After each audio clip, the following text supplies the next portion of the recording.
My name is Joy, and my father's name, my birth name is Wandin. Welcome. Thank you.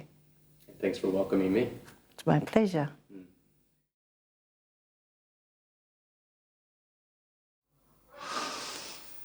I really can't remember, because I just regard my life to be the most amazing life anyone could have. I believe that I've been given a gift, this beautiful opportunity to do what I do, and I'm supported along the way. I've worked hard, and I've done the yards, but I've never asked for anything. Well, no, I take that back. No, I haven't. No, I haven't. Even when my beautiful husband was dying, I wanted to ask my culture to make him better, and I couldn't. When my oldest brother was dying, and we knew he was dying, it was a different story with Peter. I knew it was his time to go. When my sister-in-law went, it was, I gave my brother, her husband, I gave him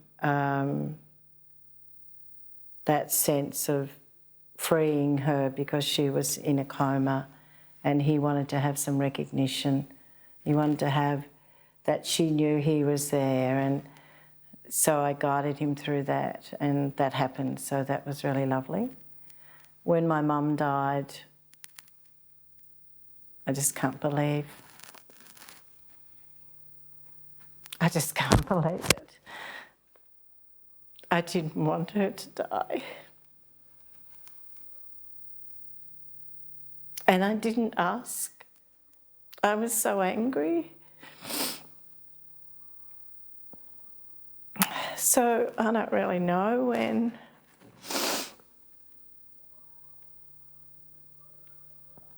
I guess a really huge time in my life was the finding of my grandmother, my mum's mum.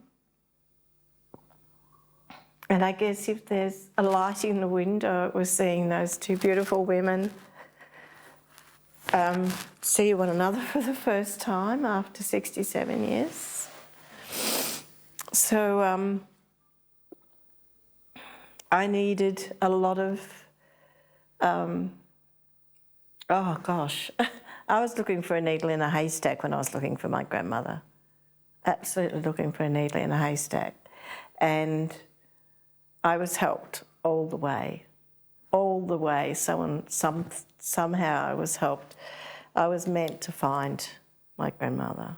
I was meant to find my mother's mum. She had every right to know her mum. She'd given birth to 10 children without her mum being there, you know. And yeah, so maybe I don't. There's not a specific time, I don't think. I think it's that I know that, and I don't expect it, but I know that I'm being spiritually guided, and I can't explain it.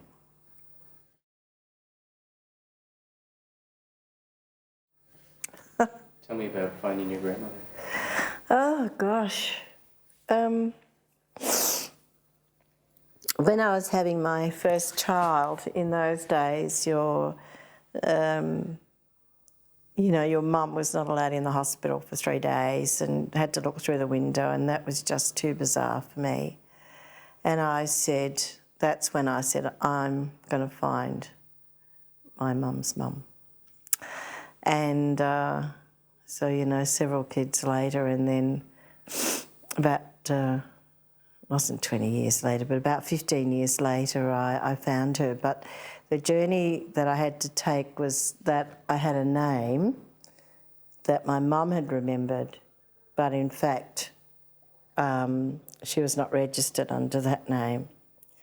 And I was very fortunate to, my mum knew she was born in the Crown Street Hospital in Sydney, and so I'd approached them, and I'd also been to the Minister in Sydney, in New South Wales, Minister for Family and Community Services, and so there were just all these little links along the way, and I just kept delving and delving and delving. And the day that the Crown Street Hospital was closing, I rang them again and said, I need my mum's birth certificate. You must have it there. And I'd been asking many times. And anyway, this lovely young girl said to me, look, we're just archiving all our stuff because we're closing. And but she said, I'll go downstairs and have a look and I'll ring you tomorrow. And she rang me the next day and said, I found it. And so then that gave me another lead to the Minister, and then I went back to the Minister, and then I found what, that we believed this would be my mum's mum. We didn't know, of course, and my mum said the only time she'd go in an aeroplane was for one of her family. Little did she know. And so we flew up to Sydney, and we had learnt from the matron of the nursing home that Isabella, it's my grandmother's name, had only one visitor in 20 years, and it was a man dressed in a pinstripe suit, and he sat with her for 1 hour and cried. So when we got to the hospital, I said to Mum, do you want to go in first? Do you want me to go in? And she said, no, I'm fine. And she stood up so straight, and she was a tall woman. And so we were behind her, and we went to the desk, and my mum was gone. We didn't see her. Where is she? And then the matron said, Isabella's in that room. So we just turned, and here they were. For the first time, my mum was crying, and Isabella wasn't at that stage. She didn't cry until the Sunday, and but they spent 4 beautiful years together. So we called that a lifetime. Yeah. And Isabella always would say to me, because I was still asking questions, and she said to me, or she'd look at Mum, she wouldn't look at me. She'd look at Mum and say, tell her to stop asking so many questions. And then Mum would say, but that's how she found you, Mum. So, yeah. But my mum found out that man was her brother, and but he passed away 2 years prior. But my mum was happy. She was grateful that she'd, found her mum and was with her mum again. And we all loved Bella. She was so gorgeous, and still told us at the age of 104, she was 2 weeks off turning 104, and she passed away just 2 weeks, just in her sleep, 2 weeks before her 108th birthday. Yeah. Incredible woman. Very, very strong woman. And your mother didn't know her because was your mother part of a stolen generation? Yeah, but my mum always said that, because I said to Mum, how are you going to know if it's your mum or not? She said, oh no, my mum. But my mum always said that she wasn't stolen because her brother was. He was taken out of his mother's arms at 3 months of age and made a ward of the state. And we've since met his sister, and so my mum had a niece, and we've also spoken to his wife and one of the children. So there's all that story to go, yeah. But since I lost Mum, I haven't done anything. But yeah, she just, my mum was on a bridge with her mother, and unbeknownst, of course, to my mum at that time when she was just 3, that she'd had her son taken away from her.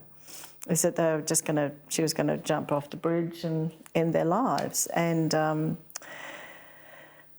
that's how my mum became belonging to the Church of Christ, because a family came along, and an Aboriginal family, and the man was a minister of the Church of Christ. And he said to Isabella, you know, let us take Olive.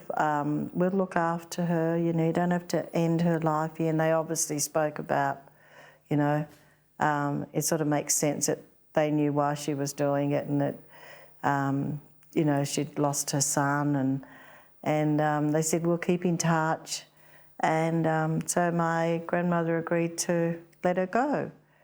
And they stayed in contact, but the one house that they were staying in, there was a fire and all Mum's letters got burnt. And then, of course, her foster parents passed away. So, yeah, Mum didn't read. And my mum was illiterate. She didn't read or write. So those memories that she had was, you know, enough to store in her head. And, yeah, she really couldn't contain much else.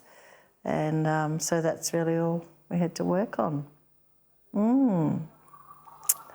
So, yeah, brought some, you know, love back into her life and some light back into her. And my mum prayed every night. Every night she prayed. But she never imposed that on us. She said, you know, this is what I do. And we just said, Mum, that's fine. And but yeah, and Dad wasn't religious either, but because Dad was very strong about his culture and things, you know, so it was more belief in what we were given, and, you know, if we receive it, we have to give back, and those sorts of values. So, yeah.